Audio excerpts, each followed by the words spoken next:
गोपाला मुरली मनोहर नंद लाला। हो जय गोविंदा गोपाला मुरली मनोहर नंद लाला। जय गोविंदा गोपाला मुरली मनोहर नंद लाला। वो मेरो मुरली मनोहर नंद लाला। मेरो मुरली मनोहर नंद लाला। वो मेरो मुरली मनोहर नंद लाला। मेरो मुरली मनोहर नंद लाला। प्यारो मुरली मनोहर नंद लाला। प्यारो मुरली मनोहर नंद लाला। ओ प्यारो मुरली मनोहर नंद लाला। प्यारो मुरली मनोहर नंद लाला। हो जय गोविंदा गोपाला मुरली मनोहर नंद लाला। जय गोविंदा गोपाला मुरली मनोहर नंद लाला।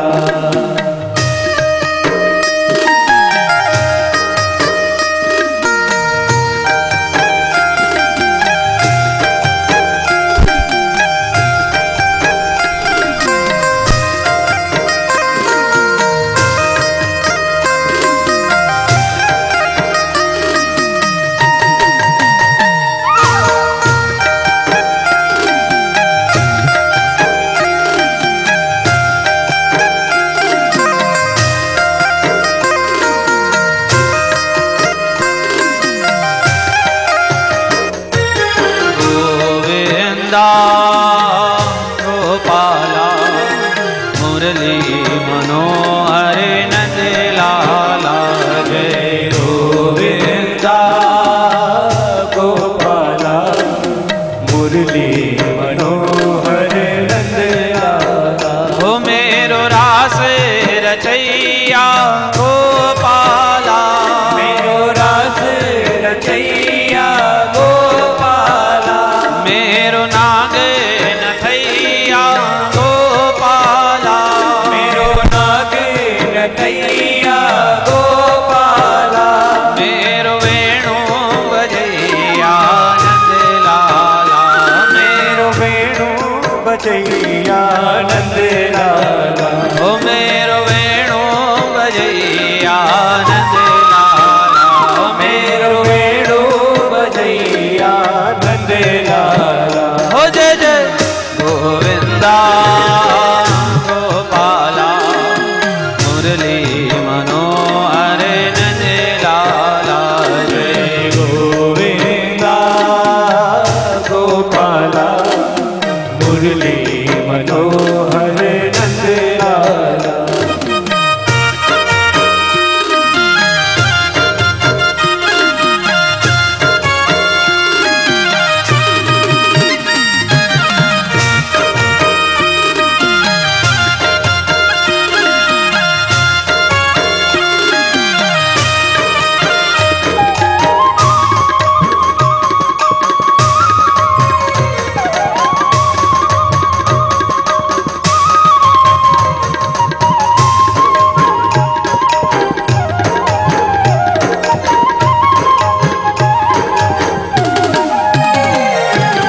गोविंदा गोपाला मुरली मनोहर नंद लाला।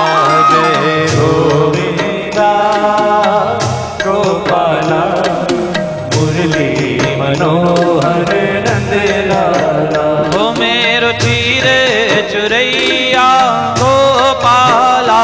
मेरो चीर चुरैया गोपाला। मेरो चीर बढ़ैया गोपाला। मेरो चीर बढ़ैया गोपाला। मेरो माखन चुरैया नंद लाला। मेरो माखन चुरैया नंद लाला। हो नंद लाला मेरो हो जय गोविंदा गोपाला मुरली मनोहरे नंद लाला जय गोविंदा गोपाला मुरली मनोहरे नंद लाला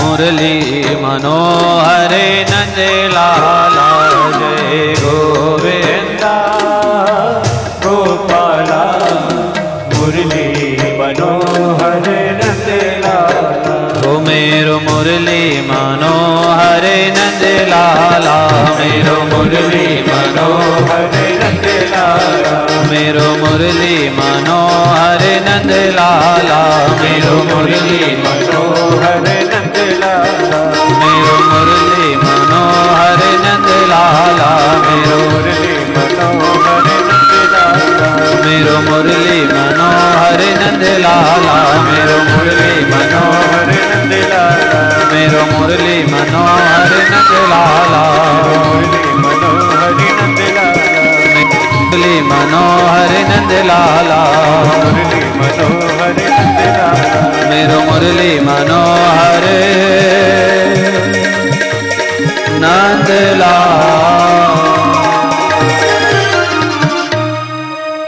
बोले नंद नंदन भगवान की जय। आइए हम सभी भगवान का दिव्य वांग्मय विग्रह श्रीमद् भागवत महापुराण को प्रणाम करें। भगवान नंदनंदन को वंदन करते हुए भगवान सर्वेश्वर महादेव को प्रणाम करते हुए आप सभी उपस्थित बंधुजन वरिष्ठजन सभी भक्तिमती माताएं आप सभी को नमन करते हुए सभी को सादर जय श्री कृष्ण। परम पावन भागवत भागीरथी का आज तृतीय दिवस। कल हमने कथा को भगवान शिव जी के प्रसंग पर छोड़ा था। चतुर्थ स्कंद श्रीमद् भागवत में 12 स्कंद है और कल तक हम चतुर्थ स्कंद में पहुंचे। चतुर्थ स्कंद 4 पुरुषार्थ से सुसज्जित है। धर्म अर्थ काम मोक्ष, जिसमें धर्म प्रकरण राजा दक्ष की कथा जो कल आपने सुनी, अर्थ प्रकरण के रूप में ध्रुव जी की कथा,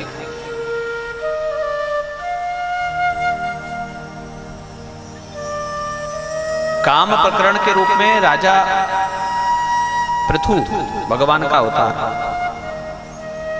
पृथु चरित्र, और मोक्ष प्रकरण के रूप में प्राचीन बरही उपाख्यान।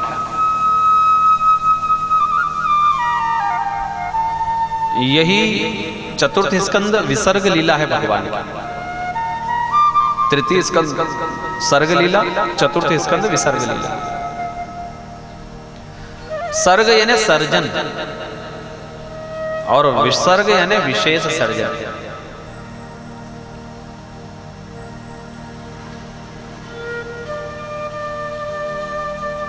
तो जो मैत्रेय मुनि विदुर जी को सुनाते हैं कथा, पुनः सृष्टि वर्णन, पश्चात मनु और शत्रुपा के 3 कन्याओं का चरित्र, यहीं अब मनु और शत्रुपा की संतान के रूप में जन्मे 2 पुत्र, एक का नाम है उत्तानपाद और एक का नाम है प्रिव्रत, इनकी कथा है। उत्तानपाद ने जब अपना राज्य शासन संभाला तब उनका विवाह सुनीति नामक राजकुमारी के साथ हुआ, किंतु इनको कोई संतान नहीं हुई। तो संतान की चाह में पुनः उन्होंने सुरुचि नामक राजकुमारी के साथ में विवाह किया और फिर उनके प्रेम में ऐसे पड़ गए कि पहली पत्नी को लगभग भुला ही दिया। संयोग ऐसा रहा कि दोनों पत्नियों को एक ही साथ संतान हुई। सुनीति के जो संतान हुई उसका नाम ध्रुव रखा गया और सुरुचि के जो संतान हुई उसका नाम उत्तम रखा गया। और शास्त्र सम्मत भी है कि जो नीति पर चलेगा उसका प्रसाद ध्रुव ही होगा और जो रुचि पर चलेगा उसका कार्य उत्तम हो सकता है, अच्छा हो सकता है, किंतु ध्रुव थोड़ी ना हो सकता है। ध्रुव का अर्थ है शाश्वत, अटल, अजर, अमर, सनातन जिसको हम कहते हैं। और वह नीति पर चलने से ही, वो भी सुंदर नीति, सुनीति उसका नाम है, नीति भी सुंदर। तो देखिए इस कथा को अगर आध्यात्मिक रूप से देखा जाए तो उत्तानपाद राजा का नाम है और पत्नियां हैं दो, सुनीति और सुरुचि। उत्तानपाद का अर्थ जरा निकाला जाए, पहले तो यथा नाम तथा गुण होता ही था, जैसा नाम है वैसा ही गुण है, और उनका अर्थ निकलता था। अब का नाम का अर्थ निकले क्या भगवान ही पता पड़े। उत्तानपाद, पैर हो ऊपर जिसका, उत्तानपाद, या तो कोई अच्छी कुर्सी मिली हुई हो, सिंहासन मिला हुआ हो,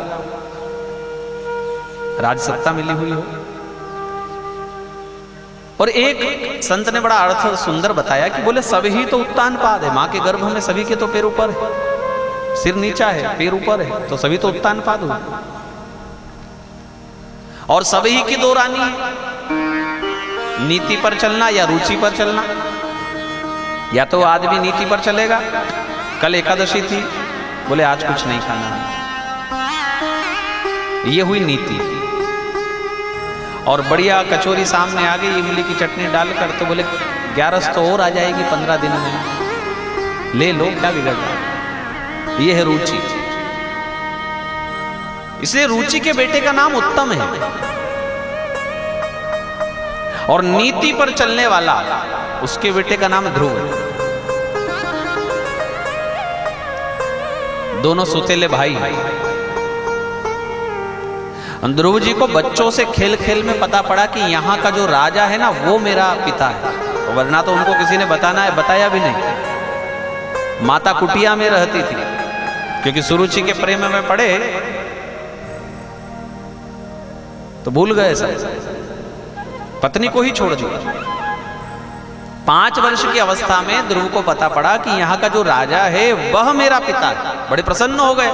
बाल स्वभाव होने के कारण वात्सल्य उमड़ पड़ा, पिता से लाड़ चाहते थे, पिता की गोद में बैठना चाहते थे, पिता को चाहते थे। इसलिए बड़े भाव से भर करके राजमहल चले गए। उनको नहीं पता राजमहल जाने के और कितने अर्थ निकलते। राजनीति बड़ी गंदी चीज है। वहां बड़ा हुआ एक कदम के अनेक अर्थ निकलते, और वहां के मुख से निकला हुआ एक शब्द के अनेक अर्थ निकाले जाते। और ये वही समझते जो उसमें घुले मिले हैं। साधारण मनुष्य तो क्या समझे। और साधारणतः ही ध्रुव जी वहां चले गए। इसका अर्थ सौतेली मैया ने क्या निकाला, आज पिता की गोद में बैठना चाहता है, अर्थात कल को राज सिंहासन मांगेगा। वैसे भी बड़ा है ये, मेरा बेटा छोटा है। तो पिता के देखते देखते ही सौतेली मां ने झिड़क दिया, हाथ पकड़कर थोड़ा झटका दे दिया, डांट लगा दी। कहां निगाह है तुम्हारी, राज सिंहासन पर। ध्रुव अपमान के कारण कुछ बोल नहीं पाए। थे तो राजकुमार ना, राजपूताना खून था उनके अंदर। तो अपना अपमान सहन नहीं कर पाए, कुछ बोल नहीं पाए। और इतनी देर में तो सौतेली माँ ने इतने वचन सुना दिए, यहाँ तक कह दिया कि यदि चाहते हो राज सिंहासन पर बैठना तो जाओ, जाकर पहले भगवान को प्रसन्न करो, और बाद में भगवान जब मिले तो उनको कहना कि मुझे सुरुचि के गर्भ से पैदा किया। कभी कभी आदमी अपने अभिमान में इतना डूब जाता है कि वो भगवान से भी ऊपर अपने आप को समझता है। क्या कहती है वो? भगवान मिले तो उनसे मेरा गर्भ मांगना, मतलब मैं ही तुझे राज सिंहासन तक पहुंचा सकती हूं। भगवान में भी इतनी ताकत नहीं कि तुझे राज सिंहासन दिलवा सकते। ध्रुव जी अब तो बहुत रोने लगे, सिसकियां उनको आने लगी, उनको फूट फूट कर रोना आया। बच्चे तो थे ही, ऐसे बच्चे का अपमान। राजा देखता रहा, राजा ने कुछ कहा तक नहीं। और क्या कहे, किसी देखो उसकी पत्नी के प्रेम का मारा हुआ है, कईयों की घिघी बन जाती है पत्नी के सामने, सबके वश में थोड़ी कि पूरे गांव में तो उनको, पूरे नगर में तो उनको जी साहब कहे, और वहां जब आए तो बोल नहीं पाते। दशरथ जी का प्रसंग याद आता है कि जहां सुना उन्होंने कि कैकेयी रूठ गई है ना, मंत्रा ने बताया कोप भवन में। कोप भवन सुनी सकुचे उराऊ, भय बस अगहुड़ परई न पाऊं, सुरपति बस ही बाह बल जाके। इंद्र जिनकी बाहों में वास करते थे, मतलब कि इंद्र को भी जिनकी दशरथ जी की आवश्यकता पड़ती थी। क्या तुलसीदास जी ने शानदार, सुरपति बसे ही बाहबल जाके, नरपति रह ही सकल रुख ताके। उस राजा ने सुना कि पत्नी रिसा गई है, तो डर के कारण पैर आगे नहीं बढ़ रहा, और वहां जाकर के जो उनको मनाया है, सुमुखी सुलोचनी पिकवचनी, कारण मोहि सुनाऊं गजगामिनी निज कोप कर।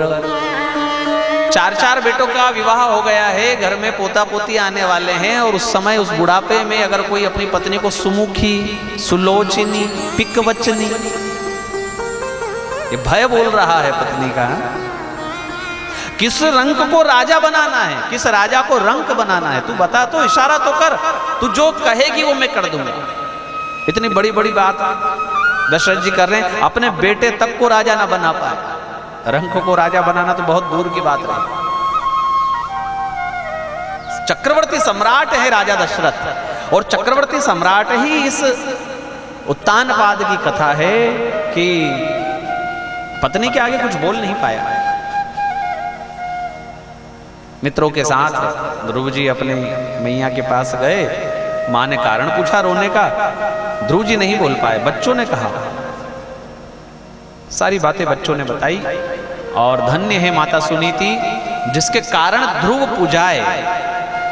वास्तविकता में मां के कारण ही ये सारी कथाएं हैं। मैंने आपको पहले भी कहा, कुंती चरित्र, उत्तरा चरित्र और ये द्रौपदी चरित्र, यदि मां के ये संस्कार ना हो तो कैसे बच्चा पूजनीय हो जाएगा।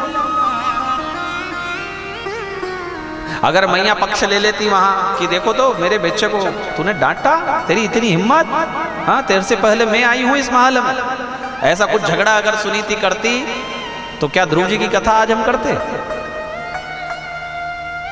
सुनीति बड़ा मीठा बोलती है कि देख तो ध्रुव, मैं अभागी की अभागी रह गई, और वास्तविकता में राज सत्ता मेरी छोटी बहन को ही मिलना चाहिए, वह लायक है। पति का प्रेम भी वह पा गई, और बच्चों को शिक्षा देने में भी वो कितनी आगे निकल गई। उसने बिल्कुल ठीक कहा है। अभी जो थोड़ी शंका बची हुई थी सौतेली माताओं के वचनों में, वह भी जाती रही। जब अपनी मां कह रही है कि उसने ठीक कहा है, वो शंका चली गई। अब पक्का कर लिया, निश्चय कर लिया कि हाँ, भगवान की प्राप्ति ही वास्तविकता में मानव का जीवन लक्ष्य है। लक्ष्य को ना भूला जाए। लक्ष्य को भूलने वाले को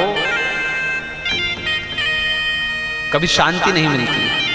हम क्यों आए हैं, कारावास में कोई हो, जेल में, और वह उससे मुक्ति चाहता है, और मुक्ति के चाहने में 1 दिन, 2 दिन, 3 दिन तक तो उसको लक्ष्य पर ध्यान रहा कि मैं जेल से छूटूं, बाहर जाऊं, किंतु 4-6 दिन में ही जेल की दीवारों से प्रेम हो गया। थोड़ी गंदी लग रही थी तो उसको थोड़ा पेंट करवा दिया, जेलर को बोलकर एक पानी का मटका अंदर रखवा लिया। लेखन का शौक था तो 1-2 कुछ कापियां, पुस्तक और वो पेन बुलवा लिया। एक चादर की व्यवस्था कर ली, अंदर साफ सफाई बढ़िया रखने लगा। इसका अर्थ है कि वो भूल गया कि मुझे यहां से मुक्त होना है। ठीक उसी प्रकार हम मां के गर्भ में थे तब तक तो हमको था कि मुक्त होना है, किंतु जब बाहर आए ना तो जहां आए उसी देर जेल की दीवारों को सजाने लगे, संवारने लगे, थोड़ा बड़ा बना लिया, फिर बंगला बना लिया, डबल मंजिल कर लिया, 3 कर लिया, और फिर थोड़ी गाड़ी ले ली। उस जेल को ही अपना घर समझकर उसी में रच बस गए। अब तो इतना डूब गए उसमें कि सोचते ही नहीं कि इससे छुटकारा भी पाना है। इसके विषय में हमारे कोई चिंता, कोई फिक्र, कोई आत्ममंथन भी हमको नहीं होता। क्या ये बार बार का चक्कर, क्या ये छोटी छोटी समस्याओं को लेकर के हम बार बार उसी कष्ट को भोगें, उन्हीं समस्याओं को लेकर चिंतन मनन करें। कुछ आगे बढ़ने की भी चाह होनी चाहिए, और प्रभु कृपा से ही ये संभव है। शंकराचार्य जी ने कहा है, दुर्लभम त्रयम ऐतैतत्, दुर्लभम त्रयम, 3 चीज बहुत दुर्लभ है। दुर्लभम त्रयमेवैतत् देवानुग्रह हेतुकम, भगवान कृपा करे तो मिल जाएगा वो 3 चीज। क्या? मनुष्यत्वम मिला है, फिर मुमुक्षुत्वम, पहला तो मनुष्यत्वम और हमको मिला है प्रभु कृपा से। दूसरा क्या है? मुमुक्षुत्वम, मोक्ष की प्यास का नाम है मुमुक्षा, ज्ञान की प्यास का नाम है जिज्ञासा, भगवान की प्यास का नाम है भक्ति, उसी प्रकार से मोक्ष की प्यास का नाम है मुमुक्षा। तो पहला तो मनुष्यत्वम, दूसरा मुमुक्षुत्वम, और तीसरा महापुरुष संश्रय।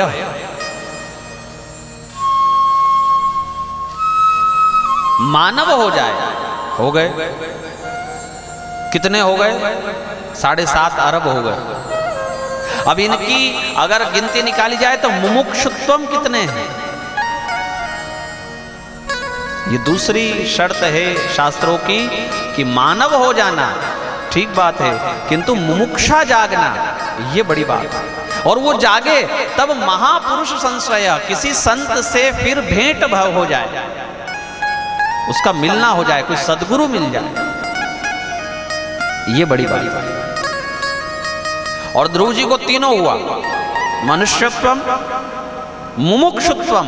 माता ने जो उपदेश किया वो तीर की तरह ऐसा चुभ गया कि बस अब अगर कुछ जीवन का लक्ष्य है तो भगवान की प्राप्ति है।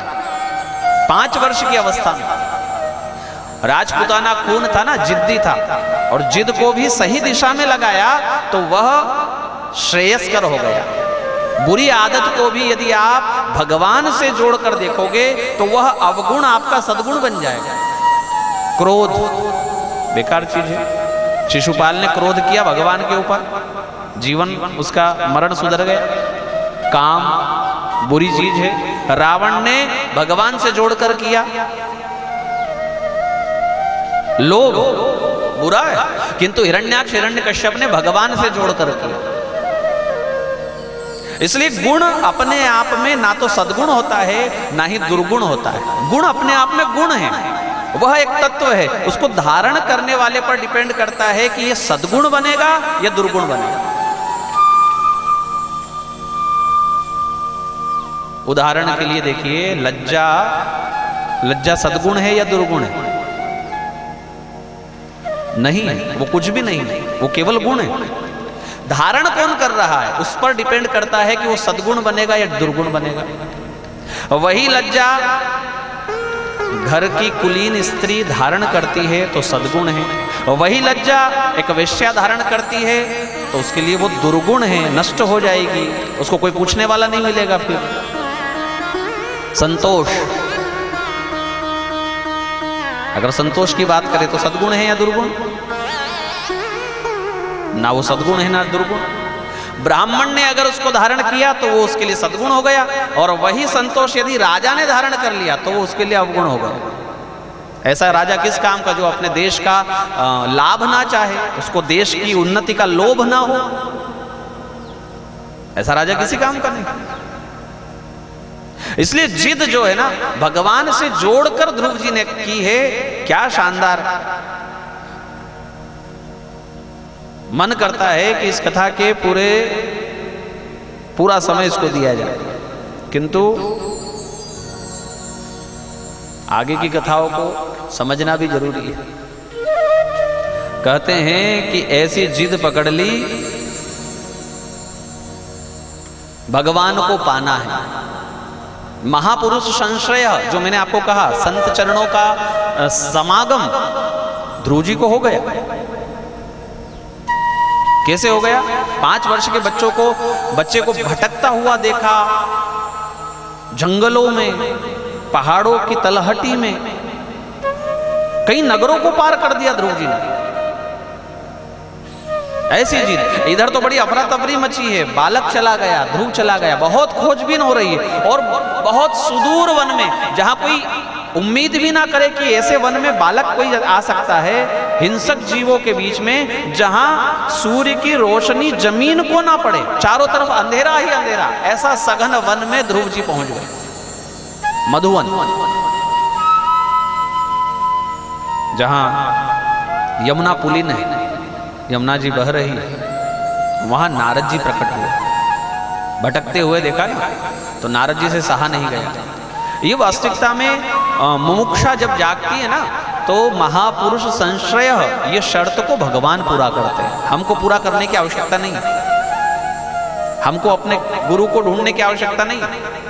सदगुरु को भेजने का काम भगवान को करना पड़ता है, हमको तो उस मार्ग पर केवल चलना है।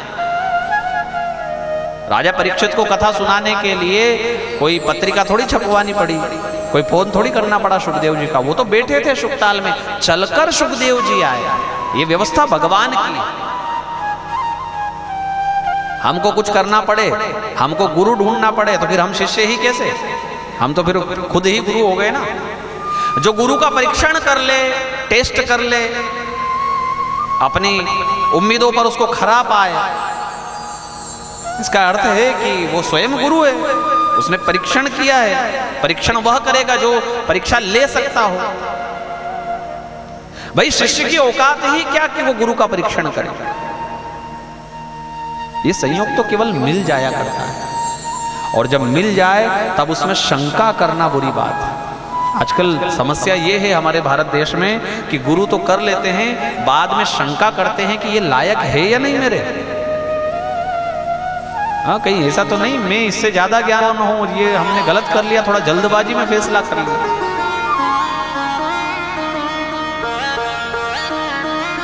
सदगुरु भगवान की कृपा से मिलता है, हमारे चाहने से नहीं मिलता है।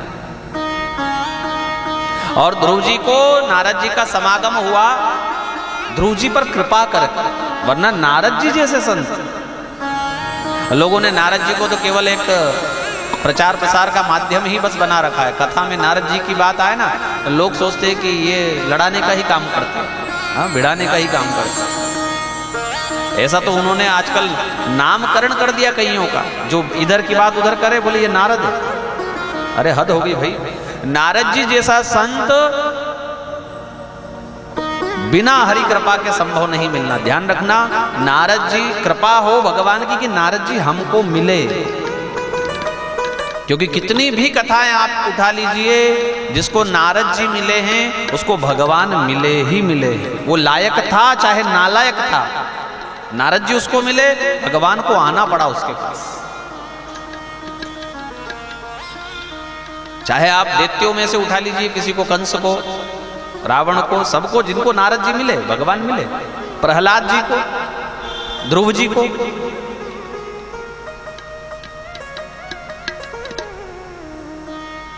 ऐसे भटकने से भगवान नहीं मिला करते। ध्रुव क्या करें फिर, घर जाओ।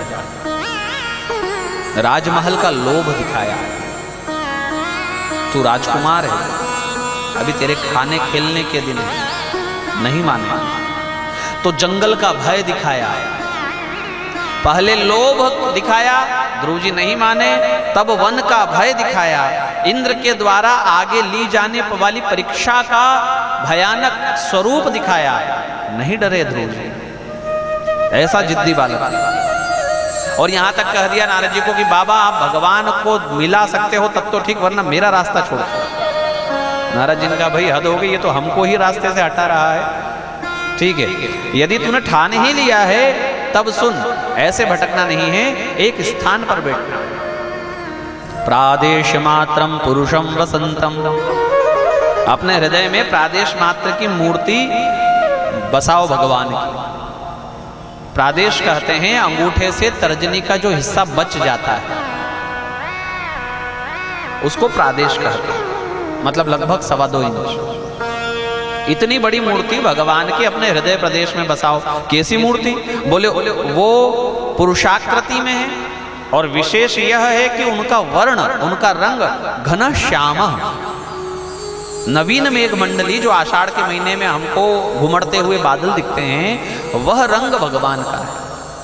अच्छा, सिर पर बहुत सुंदर किरीट उन्होंने धारण किया हुआ है, उस पर मयूर पिच्छ लगा हुआ है, माथे पर कस्तूरी का तिलक है, और भगवान की भ्रुकुटी बड़ी सुंदर है,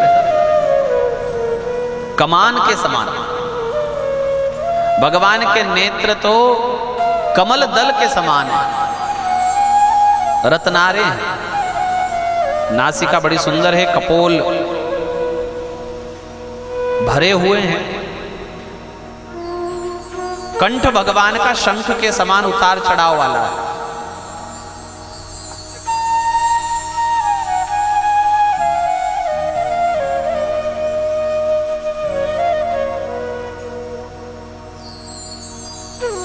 वक्षस्थल उन्नत और स्कंध चौड़े हैं। भगवान के गले में बहुत सी मालाएं हैं, 1-2 मालाओं से तो उनका काम ही नहीं चलता। सजने का ऐसा शौक है कि वन माला, तुलसी माला, कमल पुष्पों की माला, कौस्तुभ मणि, श्रीवत्स का चिन्ह। भगवान के उदर पर त्रिवली युक्त उदर है, नाभि भगवान की गहरी है, और वस्त्र में पीतांबर भगवान ने धारण किया हुआ है। कमर में करधनी है, बाजूबंद है, बड़े सुंदर मकराकृत कुंडल कानों में धारण किए हुए, कंगन है, पैरों में पायजेब, नूपुर। भगवान के चरण ऊपर से तो श्याम वर्ण, नखचंद्रिका श्वेत, और नीचे से लालिमा पत्तली में, अर्थात भगवान के चरण 3 रंग के हैं। भगवान के नख हैं श्वेत, और ये त्रिवेणी संगम जैसा है, श्वेत, नखचंद्रिका यानी गंगा जी, श्याम वर्ण के भगवान के चरण मतलब यमुना जी, और नीचे से लालिमा युक्त भगवान की पत्तली, तो वह सरस्वती के समान हुई लालिमा। किंतु कहा कि सरस्वती तो दिखती नहीं है, तो यहां बताया कि भगवान के पत्तली भी कहां दिखती है, वो खड़े हैं ना, तो केवल लालिमा ही थोड़ी सी दिखाई देती है। और ध्रुव भगवान के होठों पर ऐसी सुंदर मुस्कान है कि जब भगवान मुस्कुराते हैं और उनके श्वेत दंत पंक्ति दिखती है, तो वो इतनी श्वेत आभा लिए हुए हैं, और भगवान के अधर ओष्ठ बिंबा फल के समान लाल है। उस लालिमा के कारण उनके श्वेत श्वेत दंत भी अनार के दाने के सदृश थोड़े से सफेद और थोड़े से लाल जान पड़ते हैं। भगवान की मुस्कान माया है। इस माया प्रपंच ने जिस प्रकार से सर्वभूत का मन लुभाया हुआ है, ऐसे ही एक बार कोई भगवान की मुस्कान भर देख ले बस, फिर उसका मन हाथ में नहीं रहता।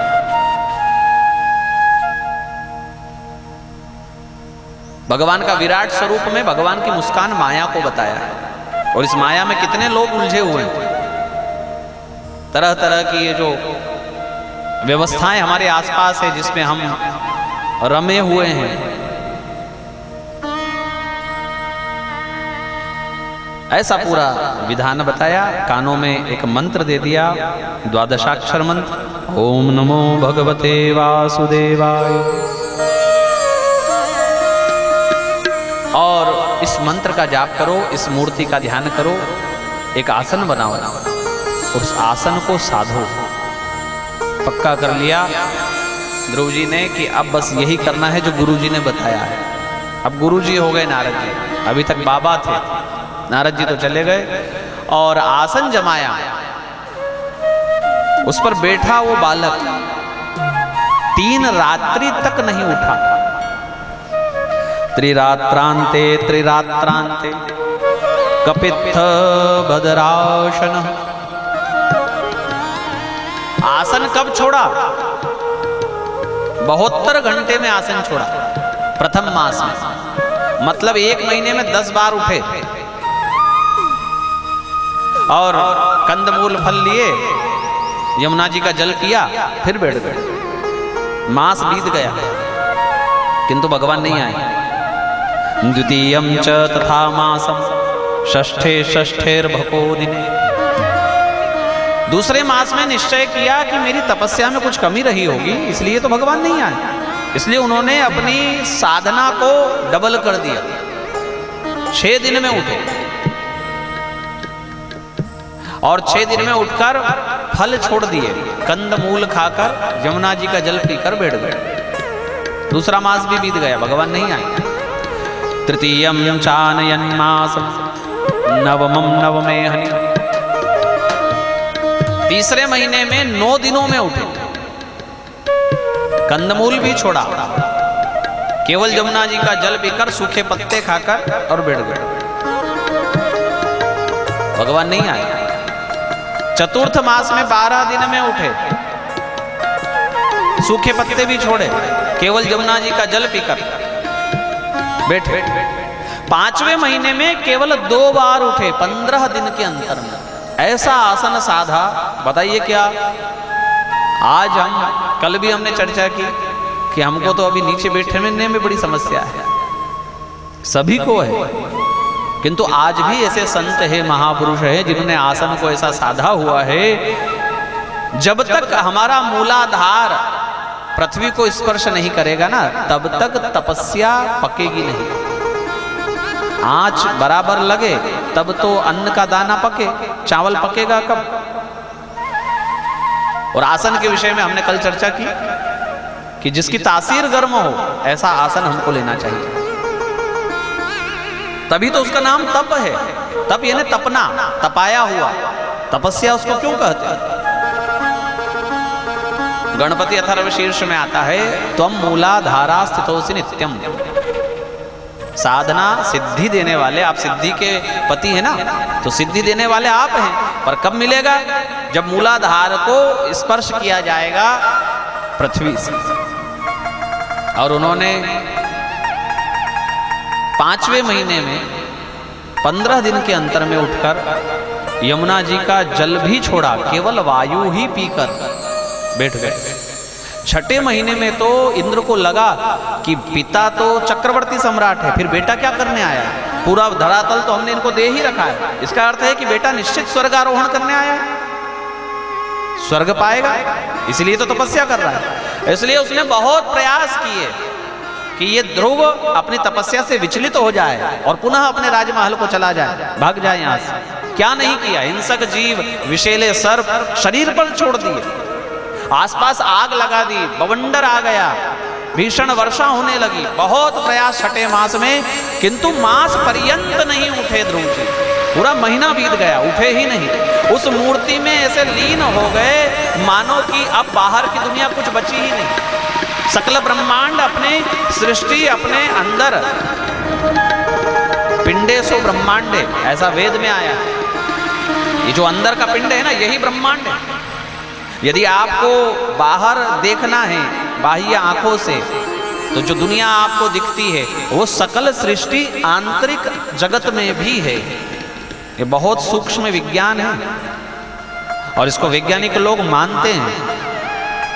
वो वहां तक पहुंच नहीं पा रहे हैं, ये बात दूसरी है, किंतु उन्होंने कई बार इसको दर्शाया है कि यह सकल सृष्टि अंदर भी है। महत्त्व को प्राप्त हो गए ध्रुव जी, श्वास ली और सहज शारीरिक क्रिया में भी इतने निपुण हो गए कि श्वास लेने जैसा सहज कार्य वह भी भूल गए। जिसके लिए प्रयास भी ना करना पड़ता हो वह कार्य करना भी भूल जाए कोई, इतना भगवान में लीन हो जाए। उस तत्व में ऐसे खो गए कि श्वास खींची तो छोड़ना भूल गए। अब महत्त्व को प्राप्त हो गए, अंदर का एक अलग सृष्टि हो गई, वहां श्वास को खींचा, छोड़ा नहीं, तो बाहर की सृष्टि को वायु ही मिलना बंद हो गई। परिणाम क्या निकला कि सकल जीव का श्वास रुक गया। देवता घबरा गए, ब्रह्मा जी की शरण ली। ब्रह्मा जी ने कहा भैया हमारे से ऊपर वाला डिपार्टमेंट, वहां चलना पड़ेगा। और जब देखा जाकर कि नारायण दरवाजे पर खड़े, वैकुंठ में अंदर नहीं जाना पड़ा ब्रह्मा जी। ब्रह्मा जी ने कारण पूछा, क्यों आप यहाँ खड़े? बोले वो बच्चा जब से निकला ना घर से, मुझे बहुत दया आ रही है, मैं तो उसी दिन उसे दर्शन देने को जा रहा था। तो गए क्यों नहीं?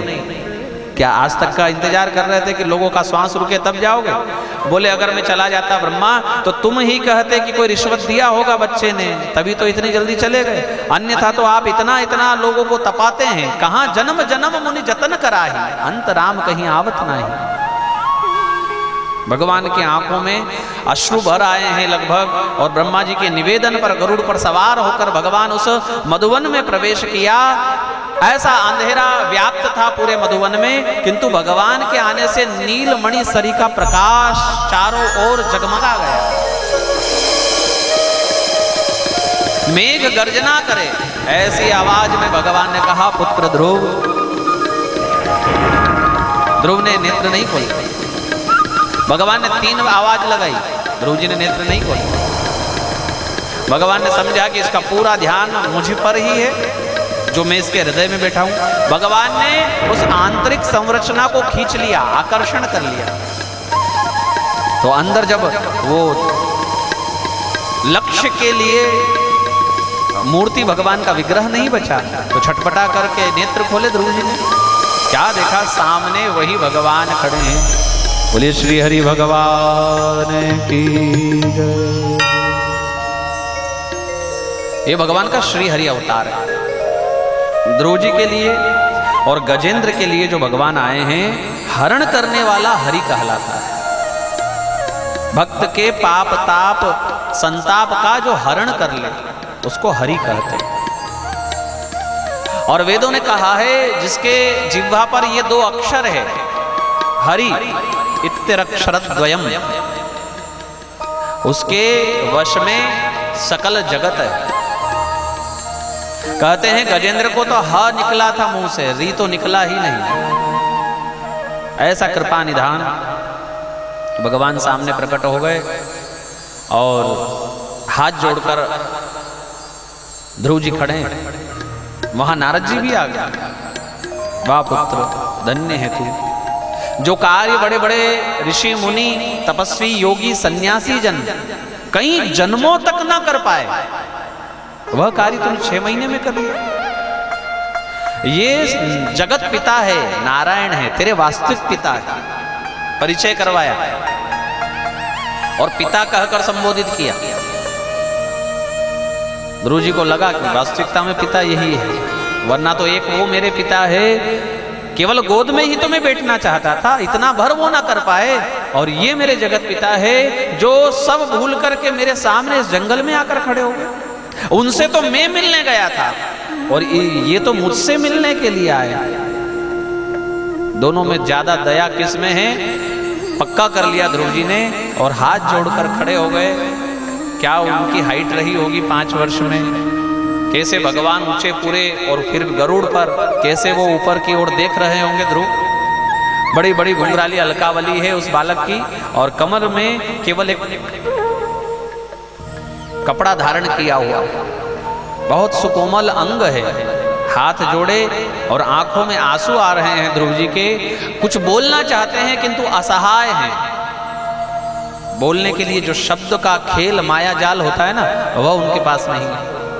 क्या बोले, कैसे स्वागत करें, क्या संबोधन दे और कैसी प्रार्थना करें। कहीं पढ़ने गए हो तो सारे वाक्यों से शब्दों से खेलना आ जाए, किंतु कहीं पढ़ने ही ना गए तो क्या किया जाए, शब्द ही नहीं, कुछ शब्दकोश रिक्त है, शून्य है। भगवान ने कृपा की, सर्वभूत हृदय है ना भगवान का, घट घट व्यापी है, सबके अंदर की जानने वाले हैं। कोई चाहता क्या है, विचार भी क्या करता है, वह भी भगवान जानते हैं। मेरी प्रार्थना करना चाहता है बालक, शब्द नहीं इसके पास, कोई बात नहीं, मैं शब्द दे देता हूं। कैसे भगवान ने शब्द दिए, कृतांजलिं ब्रह्ममयेन कंबुना पस्पर्श बालम कृपया कपोले। अंजलि बांधकर खड़े हैं ध्रुव जी और भगवान ने अपना वेदमयी शंख ऐसे गाल से छुआया। वो अज्ञानी बालक, अबोध बालक 4 वेदों का ज्ञाता हो गया तत्क्षण। कहीं पढ़ने नहीं जाना पड़ा, कोई ट्यूशन नहीं लगानी पड़ी। ये तो वो भगवान है जिन्होंने ब्रह्मा को बनाकर चुटकी भर में अपना ज्ञान ब्रह्मा जी को दे दिया। 4 वेद उनके मुख से निस्सृत हो गए, ऐसे ब्रह्मा जी को बना दिया बिना ट्यूशन से, बिना कोई कोचिंग। हमारे घर आना शाम को 5 बजे से 7 बजे, तब पढ़ाएंगे, ऐसा नहीं है। भगवान जिसको जताना चाहे, जनाना चाहे, उसको बस कृपा कर दे, उसकी नजर एक कृपा की उसके ऊपर हो जाए, बस वो जान गए। फिर तो वो इतना जान जाता है कि आज की यूनिवर्सिटी में उसके लिखे हुए पदों को बच्चे पढ़ते हैं। यूनिवर्सिटी में, कॉलेज में मीराबाई के पद संरचना है। सूरदास जी ने क्या लिखा है वो कॉलेज में आजकल पढ़ाया जा रहा है। तुलसीदास जी ने क्या लिखा है वो कॉलेज की आजकल पढ़ाई है। कब ये पढ़ने गए, किसके पास पढ़ने गए, किंतु भगवान ने कृपा ऐसी कर दी कि अब कहीं जाने की जरूरत ही नहीं। स्वयं चलती फिरती यूनिवर्सिटी हो गए। फिर क्या सुंदर स्तुति की, योऽन्तः प्रविश्य मम वाचमिमां प्रसुप्ता संजीवयत्यखिल शक्तिधरः स्वधाम्ना अन्यांश हस्तचरण श्रवणात्वगादि प्राणान्नमो भगवते पुरुषाय तुभ्यः। हे प्राण रूपी परमेश्वर, आपको नमस्कार है। आप ही मेरे अंदर प्रवेश करते हैं, मेरी सोई हुई वाणी को जगाते हैं। मेरे हाथ, मेरे पैर, यहाँ तक कि मेरी पलक को झपकने के लिए भी जो बल चाहिए वह आप ही मुझे देते हैं। आपका ही दिया हुआ सब कुछ है और आपकी वस्तु आप ही को हम समर्पित कर रहे हैं। त्वदीय वस्तु गोविंद तुभ्यम अहम समर्पये। भगवान ने कहा, पुत्र क्या चाहिए? बोले कुछ नहीं। नहीं, जब तुम आए थे तब गुरुजी से कुछ कहा तो था तुमने, तुम्हारे गुरुजी से, नारद जी? हाँ कहा तो था, किंतु अब नहीं चाहिए। क्या कहा था जरा बताओ? गुरु जी ने कहा छोड़ो ना, जब चाहिए ही नहीं तो बताने से क्या अभिप्राय। भगवान ने कहा कि तुम जब आए थे तो तुमने अपने गुरुजी को कहा था कि ऐसा पद सिंहासन मांगूंगा जिसकी परिक्रमा सप्तऋषि करे, ब्रह्मांड जिस आसन के लिए लालायित तो हो, ऐसा मैं सिंहासन मांगूंगा। कहाँ ये छोटा सा सिंहासन जिस पर पिताजी बैठे, ये सत्य है? गुरुजी ने कहा बिल्कुल सत्य, किंतु नाथ अब मुझे वो नहीं चाहिए। आप आ गए, आपने दर्शन दे दिया, इससे बढ़कर के मेरे लिए और क्या है? बोले नहीं, वो तो मिलेगा, जो चाह कर आए हो वह तो पाओगे ही पाओगे। अन्यथा मेरा दर्शन ही, उसका फल क्या फिर? इसलिए जो इच्छा रखता है साधक, चाहे भगवान के सामने प्रकट करे या ना करे, वह भगवान उसका पूरा करते हैं। ध्रुव जी को अब अपने अंदर बड़ी पीड़ उठी, बड़ा दुख हुआ कि मैंने ऐसा चाहा ही क्यों मैं कुछ मांगने वाला मन लेकर आया। देखो क्या कृपा निधान है, इतना ऊंचा सर्वोच्च पद भगवान ने मुझे मात्र 6 मास में दे दिया, और मैं 5 वर्ष का हो गया। मेरे पिता अब वो मुझे गोद तक में ना बिठा पाए। भगवान ने कहा कि वो तो तुमको मिलेगा, किंतु मेरी कृपा से तुमको वो सशरीर मिलेगा, मृत्यु तुम्हारी नहीं होगी। कहाँ तो बड़े बड़े दैत्य तपस्या ही इसलिए करते हैं कि हमको अमर कर दो, किंतु भगवान कोई रास्ता रख लेते हैं, उनको अमर नहीं करते। कोई भी बहाना, हिरण्यकश्यप को बहाना बना दिया, रावण को बहाना बना दिया, किंतु ध्रुव ने मांगा ही नहीं। और उसको भगवान क्या कहते हैं? मृत्यु के सिर पर पैर रखकर तुम मेरे धाम को आओ, तुमको मौत नहीं आई। और पुत्र ध्रुव, यहां से तुम सीधे घर जाओगे ना, तो पिताजी तुम्हारे दौड़कर स्वागत करेंगे। तुम्हारी सौतेली मैया अब तुम्हारी वास्तविक मैया से भी बढ़कर के तुम्हें प्रेम करेगी। एक तरफ है जगत और एक तरफ है जगदीश। जगत को कितना भी मनाओ, वो रूठा ही रहेगा। ऐसा कोई संसार में व्यक्ति नहीं है जिसका पूरा परिवार कुटुंब उससे राजी है। कौन है ऐसा? कभी छोटा भाई मान जाएगा तो बड़ा रूठ जाएगा, कभी देरानी हमारे पक्ष में रहेगी तो जेठानी को बुरा लगेगा, कभी भौजाई बुरी मान जाएगी, कभी ननंद जी मुंह फुला लेगी। कुछ ना कुछ तो ऐसा बना ही रहेगा। संभव ही नहीं है दुनिया में कि सबको आप एक साथ अपना बना लो। ध्रुव जी ने जगदीश को अपना बनाया, तो भगवान क्या कह रहे हैं? पूरा जगत तेरा होगा। वही सौतेली माँ तेरा स्वागत करेगी जिसने तुझे धुतकारा था। जड़ में पानी देने से पत्तों को पानी नहीं देना पड़ता है, और इस संसार की जड़ का नाम है नारायण। ऊर्ध्वमूलम अधः शाखम अश्वत्थम प्राहुरव्ययम्। इसकी जड़ का नाम नारायण है। उसको एक को संतुष्ट कर दो, आप जड़ को सींच दो, पेड़ को पानी नहीं देना पड़ेगा, पत्तों को, शाखाओं को, तनों को। भगवान नारायण प्रसन्न हो गए तो कहा तेरा स्वागत करेंगे तेरे माता पिता यहां से तू जब जाएगा, और मेरी इच्छा से इस पृथ्वी का शासन 36,000 वर्ष तक तू करेगा।